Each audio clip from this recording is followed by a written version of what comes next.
De años, está casado, es padre de 2 hijos, doctor en Derecho, ha sido vicerrector de la Universidad de Salamanca, entre otras muchas cosas, y ahora pelea por ser alcalde de nuestra ciudad. Hoy, espectadores de la 8 de Salamanca, estamos de tú a tú con Enrique Cabero.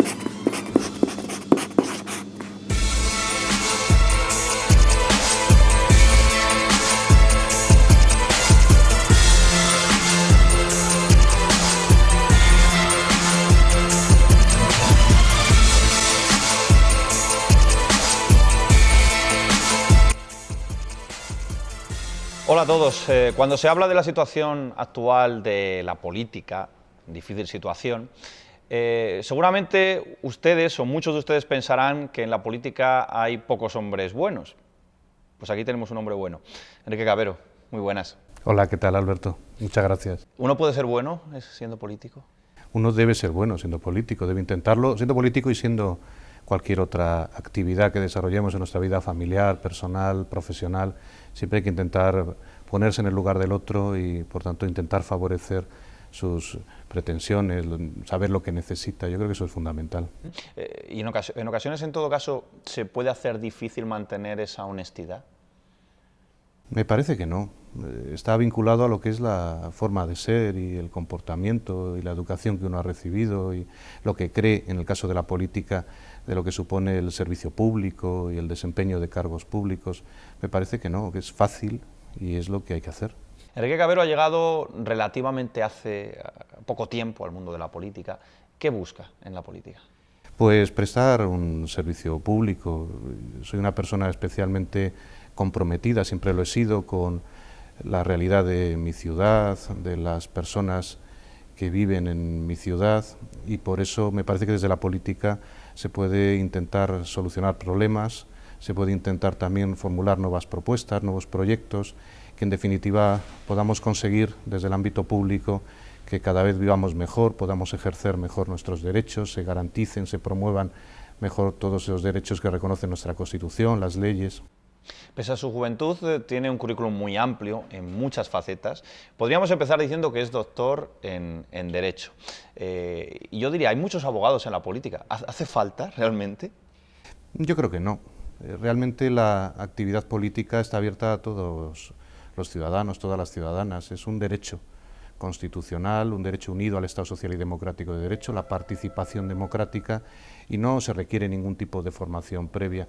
Es verdad que coincide que en el ámbito político encontramos a muchas personas que han estudiado Derecho, pero también que han estudiado otras carreras o que han estudiado formación profesional u otro tipo de estudios, personas que, por tanto, lo que quieren es prestar un servicio a los demás y no requieren una formación académica previa, sin duda. ¿Doctor en Derecho por vocación? Sí, desde siempre quise estudiar Derecho y esa era mi gran aspiración, y he tenido la fortuna, además de poder estudiar en la Universidad de Salamanca y doctorarme en Salamanca, que es una satisfacción para cualquiera. Hay muchas personas, juristas, licenciados en Derecho de otros países, incluso ya no solo del resto de España, que aspiran a ser doctores por la Universidad de Salamanca. ¿Y qué tiene de apasionante, qué tiene de especial?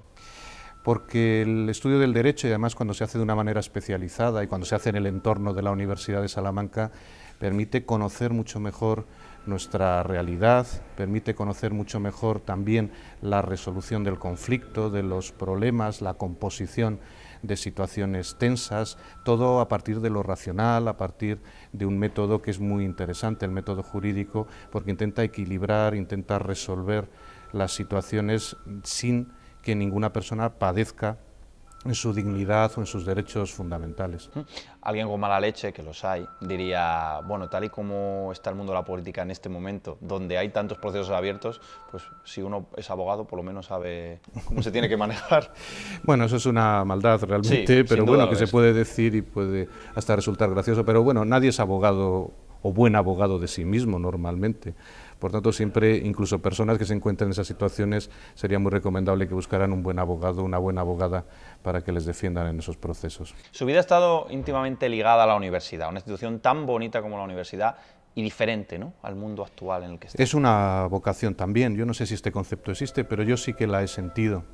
También, al igual que siempre quise estudiar Derecho, quise también ejercer la docencia. Es mi gran pasión, ya no solo mi profesión, sino mi gran pasión. Es muy reconfortante, muy creativa, poder compartir conocimientos que uno ha adquirido con otras personas. Creo que eso es básico, lo que sabemos, ponerlo al servicio de los demás, poderlo transmitir, poder aprender. En la docencia se aprende muchísimo a diario y es una actividad muy enriquecedora personalmente. Estoy muy contento de poder ser profesor. Ha sido vicerrector de asistencia universitario, si no me equivoco mal, entre 1994 y 2000. Así es. Me parece. ¿Qué pedía el universitario en aquel entonces? ¿O cuáles eran sus vivencias? ¿Cómo percibían la institución? Hay, me parece, tres etapas esenciales en la historia reciente de la Universidad Española y de la Universidad de Salamanca en particular. Una primera, que tuve la suerte de vivir como estudiante, en la generación también del movimiento asociativo estudiantil, que fue la democratización de la universidad. Llevar a la universidad la democracia tras la Constitución española. Eso lo hizo muy bien la Ley Orgánica de Reforma Universitaria, la famosa LRU del 83, conseguir, por tanto, que la comunidad universitaria existiera, que hubiera participación, que hubiera democracia interna en la universidad. La siguiente etapa fue seguir avanzando en calidad, en mejora de la docencia, de la investigación, pero también de un segmento muy importante que es la actividad de los servicios de asistencia al universitario, la faceta cultural, la faceta del empleo, la faceta deportiva, todo lo que tiene que ver también con los servicios complementarios al estudiante, al universitario en general. Y ese fue el vicerrectorado que desempeñé, el vicerrectorado de asistencia al universitario, se llamaba así entonces, donde además había que canalizar la participación estudiantil con nuevos órganos, nuevos servicios. Fue una etapa apasionante, sin duda alguna. Y ahora estamos en la etapa también muy importante de transformación de la universidad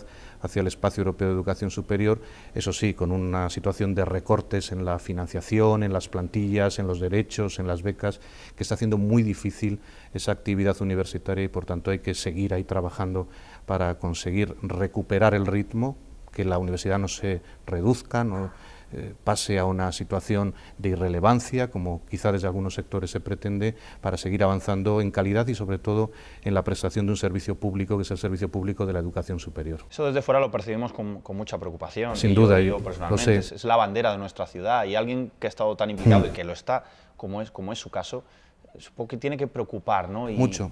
Sí, algo hay que hacer, ¿no? Especialmente preocupado por muchos asuntos, porque esta política de recorte en derechos, de recorte en financiación, está afectando de manera muy dura a los pilares esenciales del Estado social y democrático de derecho que nos quisimos dar en la Constitución, que se desarrolló en los años 80 y que sin duda nos puso a la cabeza nuevamente, al igual que otros estados avanzados de la Unión Europea, en estos aspectos. Ahora estoy muy preocupado en general y muy preocupado por el ámbito universitario, porque esta ciudad, Salamanca, está muy unida a su universidad. No es solo universidad, sino que es una realidad que está absolutamente implicada en la ciudad, en su desarrollo, en su actividad, como una entidad que emplea a muchas personas, como una entidad que atrae a muchas personas de fuera de nuestro entorno territorial inmediato, que son los estudiantes, y que por tanto incide de manera muy directa en la economía local, en el ámbito empresarial, del empleo, y que puede y debe incidir más, porque uno de los proyectos que a mí me gustaría lograr lanzar es precisamente poder aprovechar empresarialmente para la creación de empleo en todos los niveles, no solo de universitarios, sino de todos los niveles de formación del sistema educativo, aprovechar las importantes aportaciones de la universidad en el mundo de la empresa para así generar un nuevo modelo económico en nuestra ciudad. Enrique, ¿ha cambiado mucho el universitario de aquel entonces, cuando era vicerrector, al momento actual, que han pasado 20 años? ¿Cómo percibe el universitario la vida de su institución? Y sobre todo, ¿cómo lo percibe alguien que lo ve desde dentro y que ha caminado con ellos? ¿Ve un cambio grande ahora en la percepción? No tan grande. Hay cosas que cambian y cosas que no, con carácter general, porque además es muy difícil generalizar porque cada persona, afortunadamente, es cada persona.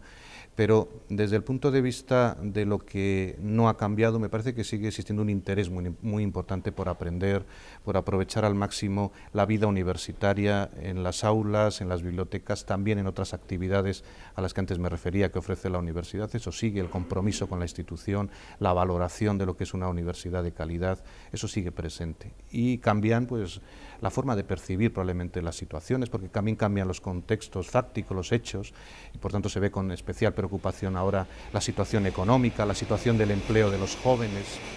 Eso afecta y eso cambia, pero realmente no hay grandes diferencias, yo creo, aunque a veces se dice, no hay grandes diferencias respecto de los jóvenes, por ejemplo, de cuando yo empecé la carrera. Sí ha cambiado el contexto, pero las pretensiones, la ilusión, las ganas de trabajar y el compromiso son los mismos. Ahora que hemos recuperado ligeramente el silencio en esta pequeña interrupción, vuelvo a esa etapa de la que hablaba. Estamos hablando de finales de los 90 y aquí voy a tirar de chuleta. En esa etapa comienza a dirigir los másteres, si no me equivoco, en gestión de riesgos laborales y gestión y coordinación de seguridad en obras de construcción. Y si me permite una segunda maldad, alguien diría ahora, ¿qué tiempos aquellos?, ¿no? Porque ahora ni hay trabajo ni hay construcción. Bueno, pero estamos hablando de una materia que fue muy importante. Entonces, nuestra universidad fue pionera en la formación de técnicos de prevención de riesgos laborales.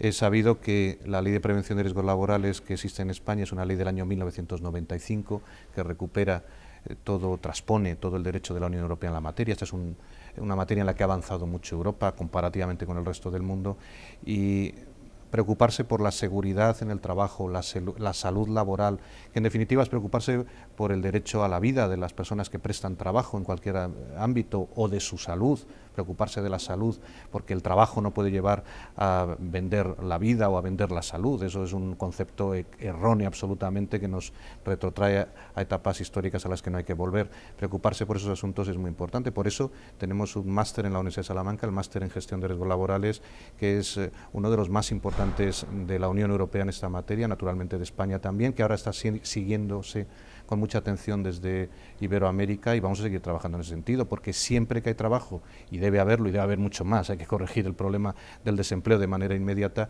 siempre que alguien presta trabajo hay que preocuparse por su seguridad y su salud, porque es un derecho como tal, no es una concesión, sino que existe el derecho a la protección eficaz en esta materia, y también desde la universidad se forma y se reivindica a la hora de generar cultura preventiva. Es absolutamente indudable la importancia de esto. Absolutamente, sea cual sea el contexto, sí, incluso aún más en situaciones de crisis, porque puede ocurrir o puede darse la tentación de que quizá se puede relajar la inversión en esta materia o la preocupación en esta materia. En absoluto, al revés. Cuanta más situación de crisis, cuanto más deterioro puede haber de las condiciones de trabajo, más hay que estar presente y reivindicando la prevención de los riesgos laborales. A lo que quería llegar, Enrique, es un poco al mal de fondo, que evidentemente no tiene nada que ver con esto, todo lo contrario, pero sí que simboliza el momento presente donde hay una preocupación muy grande en el país, en la ciudad, y claro, es una pregunta como muy amplia o muy profunda, pero ¿hay salida para esto en un momento tan difícil? Sí la hay, y además hay que explicarlo y demostrarlo. Uno de los objetivos principales de la candidatura que encabecé a la alcaldía de Salamanca, del programa electoral que estamos desarrollando desde la oposición, porque así lo quisieron los ciudadanos, es precisamente la dinamización de la economía local, pensando en el empleo por cuenta ajena, pensando también en el respaldo al trabajo autónomo, que es muy importante, en la generación de empleo directo e indirecto, en relación con el empleo público, que en esta ciudad también es muy relevante y que también está siendo gravemente dañado por la política económica que se está siguiendo, y en relación en general por todas aquellas personas que prestan trabajo remunerado de una u otra forma. ¿Cómo se puede hacer eso? Es necesaria una mayor intervención pública, yo lo defiendo.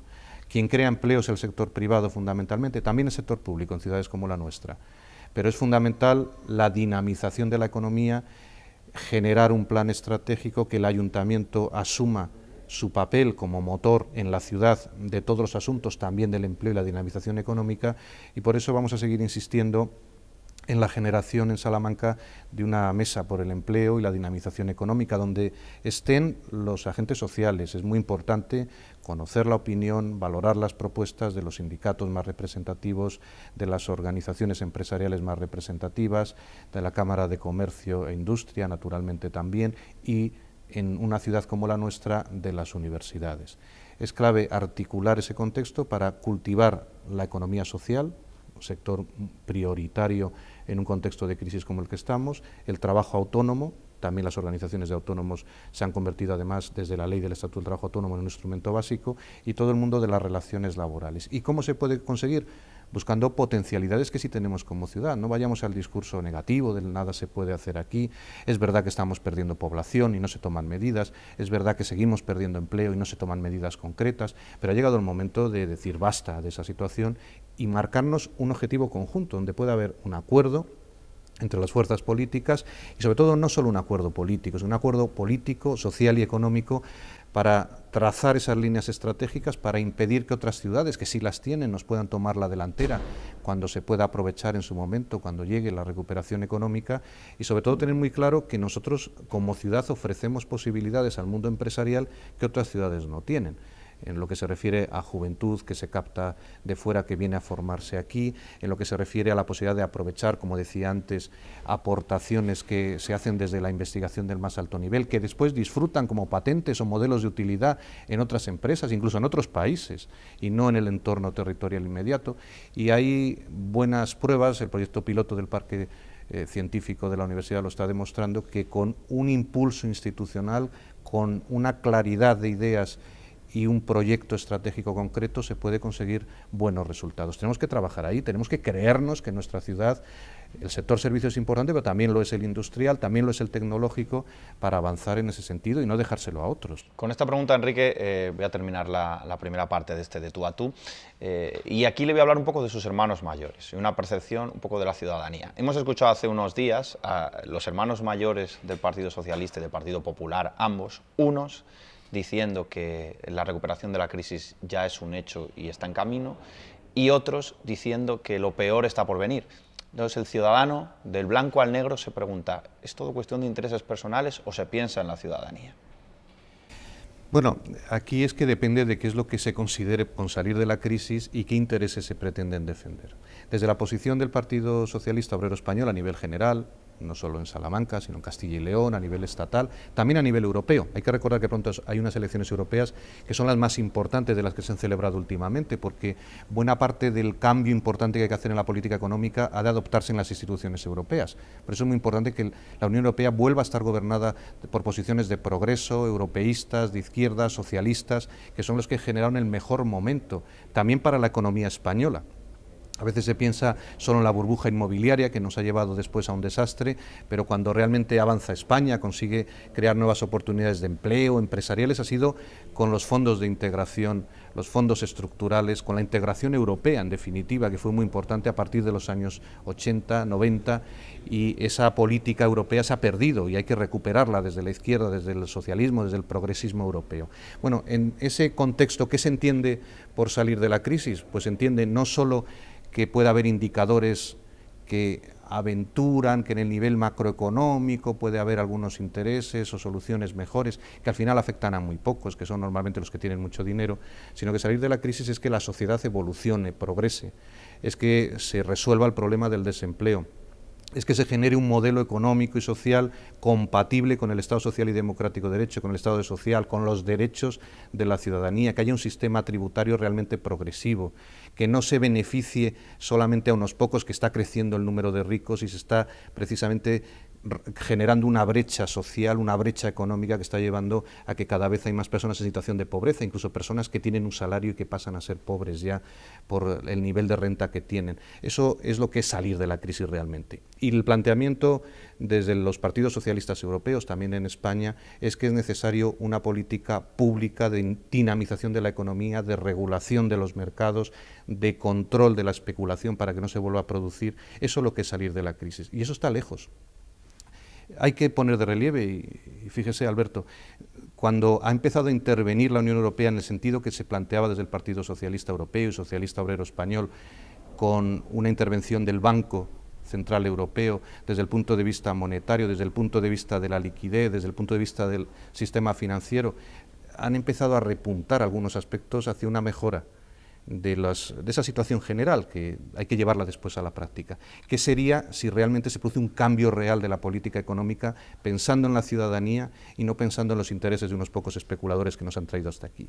Ahí es donde se sale de la crisis, y esa es la política que se articula desde el socialismo europeo, el socialismo español, desde la izquierda. Eso es lo que hace falta cambiar, y el gobierno de España sigue empeñado en unas recetas que están dando malos resultados, que han dado malos resultados, y eso sí, se apunta a los datos macroeconómicos que aparecen como mejores, que no proceden precisamente de esa política, sino de una política distinta que en algún momento desde el Banco Central Europeo se ha articulado.